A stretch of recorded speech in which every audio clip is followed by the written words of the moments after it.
Ironiquement, parler de ses faiblesses, c'est vraiment une de nos plus grandes forces.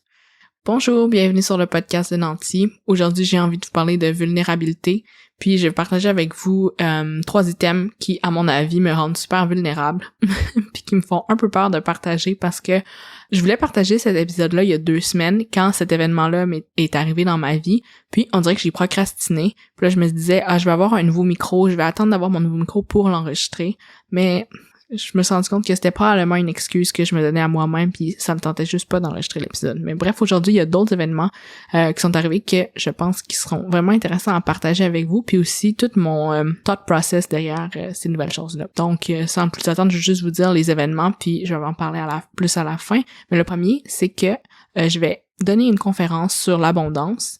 Ça va être une conférence avec 21 autres femmes puis on va parler de l'abondance, le magnétisme, le bien-être, puis la souveraineté. C'est tout ça sous, dans le fond, c'est le séminaire Lumania, que c'est ça, je vais en parler un peu plus tard. Puis ça me challenge bien gros de participer à ce séminaire-là. Mais pourquoi je me disais que la vulnérabilité, c'était payant? C'est qu'il y a 2 semaines, je crois, quand c'était la journée Belle pour la cause. J'ai repartagé mon article sur le coût réel de mes thérapies conventionnelles et alternatives. Puis, je l'ai publié sur LinkedIn, qui est un réseau, bien entendu, souvent plus utilisé par des professionnels, mais je croyais vraiment que c'était important de parler de la santé mentale. Beaucoup de gens sont pas habitués de travailler de la maison. Ça amène beaucoup de nouveaux défis, de nouveaux challenges, puis on le voit un peu partout dans les médias. La santé mentale des gens est comme vraiment mise à rude épreuve là, depuis maintenant bientôt 1 an. Donc, je me suis dit, pourquoi pas repartager cet article-là? Et sans surprise, j'ai eu beaucoup de commentaires puis de personnes qui m'ont écrit en message privé parce que c'était arrivé la première fois que je l'avais repartagé. Mais la belle surprise qui est arrivée, c'est que j'ai une de mes amies, que ça fait vraiment longtemps que je côtoie, on se connaît depuis le secondaire, qui m'a écrit. Juste pour vous mettre en contexte, cette personne-là, je savais pas pourquoi, mais avait juste arrêté de répondre à mes textos. Puis tu sais, ça, c'est pas grave. Tu sais, des fois, t'écris un texto, puis là, tu sais que la personne l'a vu, puis elle te répond pas, puis ça, c'est correct. Sauf que cette personne-là me donnait plus de signe de vie, puis c'était comme vraiment anormal. Puis ça devait faire peut-être 1 an. Puis là, à un moment donné, je sais pas pour vous si ça vous est déjà arrivé, mais quand t'es la personne qui reach out tout le temps vers un ami ou une amie, puis qu'il y a jamais comme de rétroaction, à un moment donné, t'abandonnes un petit peu t'avortes le projet, puis t'arrêtes de parler. Cette personne-là, elle m'a écrit quand j'ai repartagé mon article, puis elle m'a dit « Oh my God, wow, Rosie, je savais pas que tu vivais des moments difficiles parce que de l'extérieur, souvent, j'ai l'air comme vraiment au-dessus de mes affaires. Je sais pas pourquoi, je dégage cette vibe-là. Souvent, les gens me disent ça, puis comme c'est important de partager justement sa vulnérabilité. À cause de cet article-là, cette personne-là est venue me voir, puis elle m'a juste dit Hey, wow, je pensais vraiment pas que tu vivais des choses un peu plus difficiles. Je suis vraiment contente que tu l'aies partagé parce que moi aussi, ça donne que durant cette période-là, je vivais des choses vraiment difficiles puis j'avais comme peur que tu me juges ou que tu trouves que j'avais pas assez ma vie, que tu trouves que, mettons, ma vie était pas assez en ordre parce qu'il est arrivé telle affaire. Mais moi, pendant toute cette année-là, où est-ce qu'on s'était pas parlé, peut-être même un peu plus, je me demandais qu'est-ce que j'avais fait de pas correct puis pourquoi on n'était plus en contact puis honnêtement, je voyais pas la raison pour laquelle on se parlait pas, mais bon, des fois ça arrive, il y a des amitiés qui fade un peu, puis c'est la vie, c'est normal.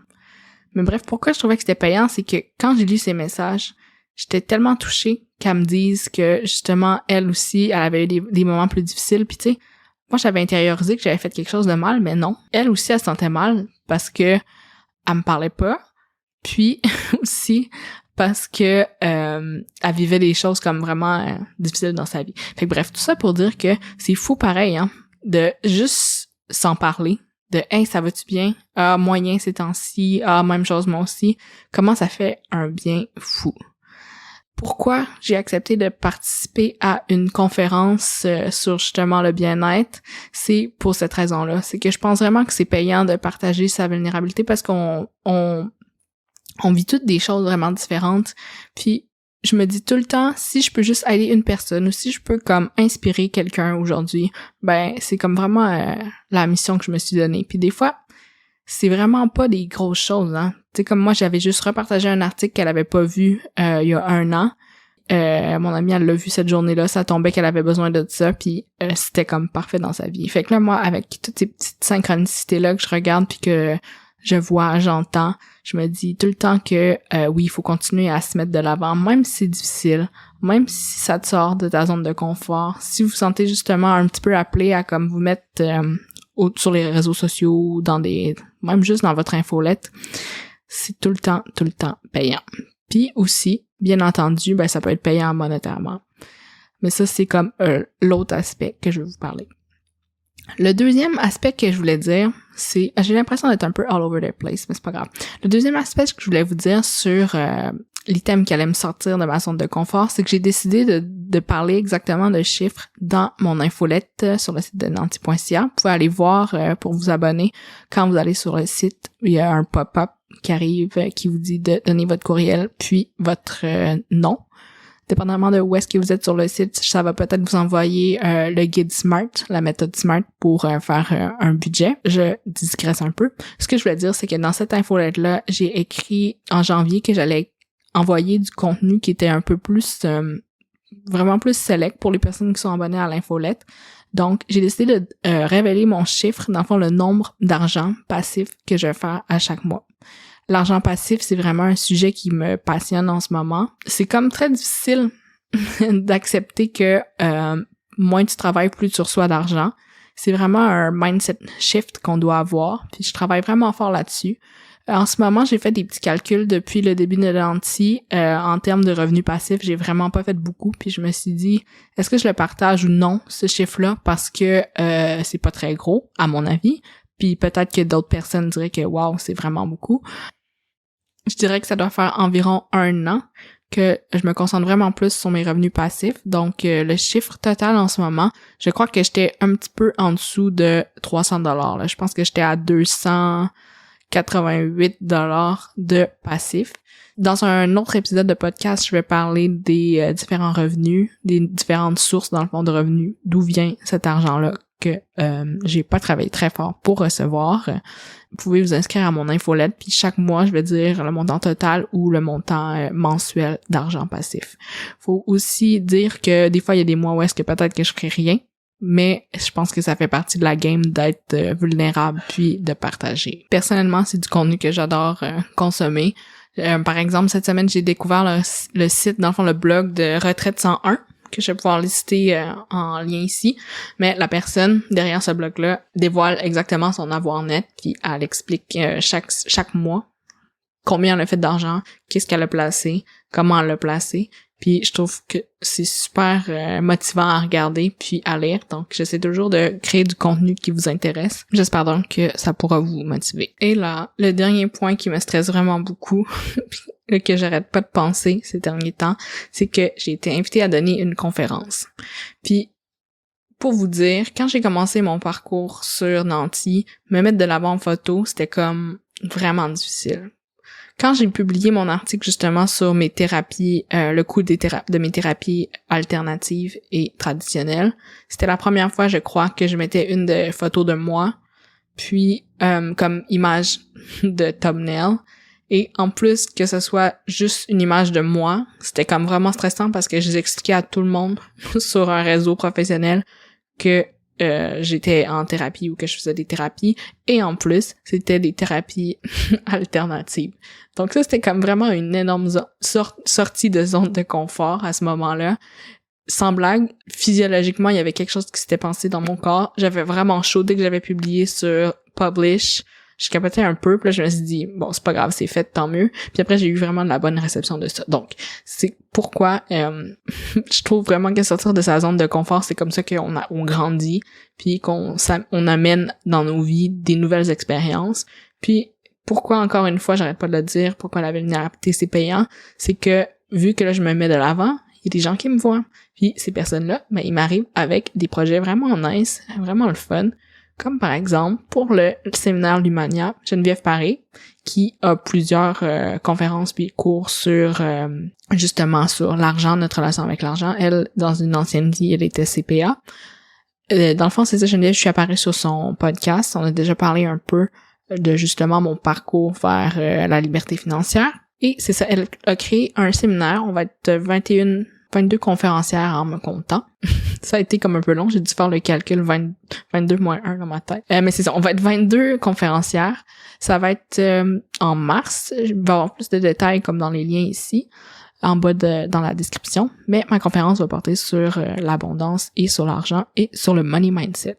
Le fameux money mindset, c'est comme deux mots qui me trigger tellement là, à la fois. Puis aussi, si tu veux me dire les 3 mots qui me trigger le plus, là, c'est money mindset coach. Puis, veux pas, par la bande, avec Nanti, je suis probablement devenue une money mindset coach. Donc, comme j'avais déjà dit dans une de mes entrevues, je trouvais tellement que c'était des termes qui me faisaient rouler des yeux, mais c'est tellement important de travailler sa relation avec l'argent. Peu importe le nombre d'argent qu'on gagne, il faut vraiment travailler sur cette relation-là. Durant cette conférence-là, je sais même pas encore sur quoi je parlais. Je sais juste que j'étais comme super emballée dès que j'ai accepté de participer à la conférence. Puis ensuite, quand j'ai vu toutes les personnes qui allait donner des conférences, j'ai comme fait un peu un saut, puis là, je me suis dit, mais là, qu'est-ce que j'ai à dire, moi, comparé à ces autres femmes-là, qui ont vraiment des plus gros following médias sociaux que moi, qui sont vraiment plus à l'aise devant la caméra, qui ont vraiment plus d'écoute sur leur podcast, et mon petit hamster a vraiment commencé à rouler.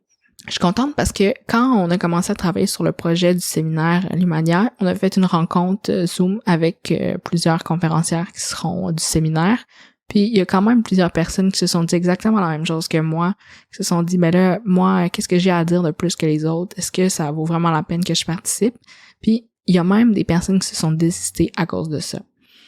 Fait que bref, même si on pense qu'on n'a rien à dire, c'est plutôt l'inverse. On a toute une voix vraiment différente, puis je pense vraiment que peu importe où est-ce qu'on se trouve dans notre parcours avec l'argent ou avec la spiritualité, on a quand même vraiment une voix à utiliser. Puis comme j'ai dit au début, on sait jamais qu'est-ce que ça va faire dans la vie d'une personne quand elle va tomber par hasard ou qu'elle va cliquer sur un de nos articles de blog ou sur un de nos épisodes de podcast. Une autre chose que je voulais mentionner, mais j'ai pas eu de segue vraiment comme slick pour vous en parler, mais c'est que avec ces femmes-là, on co-crée, qu'on dit, on s'organise vraiment pour que l'événement, on soit comme tout en synergie. Il y a vraiment une belle énergie, puis bien entendu, c'est comme vraiment plus spirituel, là. C'est un séminaire quantique.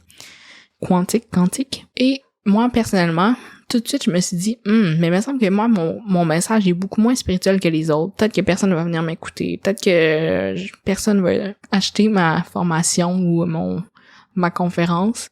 Puis là, je me suis tout de suite mis à douter. Mais après, je me suis rendu compte que c'est bien pas grave. Qu'il faut juste pas se comparer les unes les autres à nos performances. Puis c'est pour ça aussi que tout à l'heure, quand je parlais de mon fameux chiffre mensuellement que je vais dévoiler sur l'argent que je vais faire passivement, le but, c'est vraiment pas que vous compariez à moi, mais c'est vraiment juste de vous inspirer. Puis en bout de ligne, tout ce qu'on fait en ce moment ou tout ce qu'on travaille, c'est qu'on est tellement chanceux d'avoir le temps, puis aussi l'argent pour pouvoir travailler son money mindset. C'est vraiment, vraiment une chance incroyable qu'on a. Puis il faut juste être, dans le fond, être dans la gratitude. Je pense que ça s'étire un petit peu, mais ce que je voulais dire, mais tout ce que je voulais dire, en gros, c'est que faites des projets qui vous excitent, mais qui vous font peur à la fois. Sortez de votre zone de confort. Puis, oubliez pas de parler avec vos amis, à savoir si tout le monde va bien. Donc, si vous voulez plus d'informations sur le séminaire, je vais laisser en dessous le lien de la page de vente. Ça sera, en ce moment, c'est 44$ jusqu'au 24. Et ensuite, ça tombera à 88$ pour les 3 jours de séminaire. Puis bien entendu, il va y avoir des replay. Et un fait intéressant, un fun fact, c'est que parmi tous les participants et participantes à la cérémonie de clôture, il va y avoir une personne qui va gagner 1111$ et 11 sous. Donc c'est quand même pas pire quand on parle de retour sur investissement, là, un petit 44$ pour peut-être faire un 1111$ et 11 sous. Donc voilà, encore merci pour votre écoute, puis à bientôt!